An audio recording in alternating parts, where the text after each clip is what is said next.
বাগেরহাটের নারী কর্মীরা ঘরে বসে হাতে তৈরি করছেন বিভিন্ন নান্দনিক ডিজাইনের পাখির বাসা, বিড়াল কুকুরের ঘর। নারকেলের ছোবড়া থেকে এসব বিচিত্র সামগ্রী তৈরি করছেন বাগেরহাটের নারী উদ্যোক্তারা। স্যান্ডেলিনা সো, রূপচর্চায় আভিজাত্য। রোজির এই ব্যবসায় কর্মসংস্থান হয়েছে শতাধিক নারীর। করোনাকালীন সময়ে ২০১৯ সালে শহরের বাসাবাটি এলাকায় রোজি আহমেদ নিজ বাড়িতে কয়েকজন নারী কর্মীকে নিয়ে নারিকেলের ছোবড়ার আঁশ দিয়ে থালা বাসন পরিষ্কারের মাজনি তৈরি করে অনলাইনে বিক্রির কাজ শুরু করেন।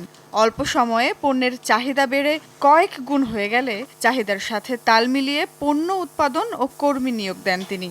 ৫ বছরের ব্যবধানে মাজুনির সাথে যুক্ত হয়েছে ১২ প্রকারের পাখি, বিড়াল ও কুকুরের বাসা সহ অন্তত ২৫ প্রকারের শৌখিন পণ্য। দেশীয় কাঁচামাল দিয়ে হাতে তৈরি এসব পণ্য দেশের গণ্ডি পেরিয়ে ইউরোপের বাজারেও কদর বেড়েই চলেছে দিনে দিনে। অসহায় মহিলাদের কথা চিন্তা করেই আমি প্রথমে আমার বাড়ির নিচতলায় মাজুনির কাজ শুরু করেছি, যেটা নারকেলের আঁশ দিয়ে তৈরি সম্ভব।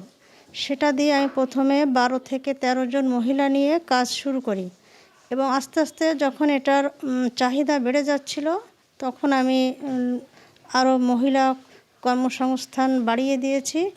সকাল থেকে শিফট করে দল বেঁধে নারী কর্মীরা নিজ হাতে নিপুণ ছোঁয়ায় এসব পণ্য তৈরি করছেন। এসব নারী কর্মীদের মধ্যে কেউ কেউ আছেন নিজ উপার্জনে করছেন উচ্চশিক্ষা, অন্যরা পরিবারের ব্যয়সহ ছেলে মেয়ের পড়ালেখার খরচ যোগানের অংশীদার হয়ে পরিবারের সচ্ছলতা আনছেন। পাখির বাসা বানাই, প্ল্যান্টার বানাই, ছোট পাখির বাসা বানাই, এরকম বিভিন্ন রকমের খেলনা আছে। এইটা হচ্ছে সবচেয়ে বড় সাইজ, মাঝারি আছে, তা ছোট আছে, ৩-৪ রকমের বাসা আছে। এগুলো আমি তৈরি করি, এতে আমার পড়াশোনার পাশাপাশি ফ্যামিলিকে আমার পড়াশোনার জন্য যে প্রেশারটা সেটা নিতে হয় না। আমরা তো ঘরে বসেছিলাম, আমাদের কোনো কাজ ছিল না, কাজ বাজ করে ঘরে বসে থাকতাম। একদিন দিদির এখানে এই কাজ দেখে আমরা আসছি, উনি আমাদের কাজ এনেছেন। আমরা এখানে ৪০-৫০ জন কাজ করি এবং আমরা সবাই খুব বেকার ছিলাম। এখানে কাজ করার পর আমরা সচ্ছল হয়েছি।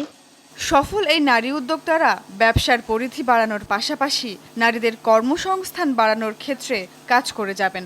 এমন উদ্যোক্তারাই পারেন দেশের অর্থনীতির চাকা সচল রাখতে। রোজির মতো এসব নারী উদ্যোক্তাদের দরকার স্থানীয় প্রশাসন ও সরকারি সহযোগিতা। ফলস্বরূপ দেশের অর্থনীতি সচল হওয়ার পাশাপাশি মিলবে কর্মসংস্থান।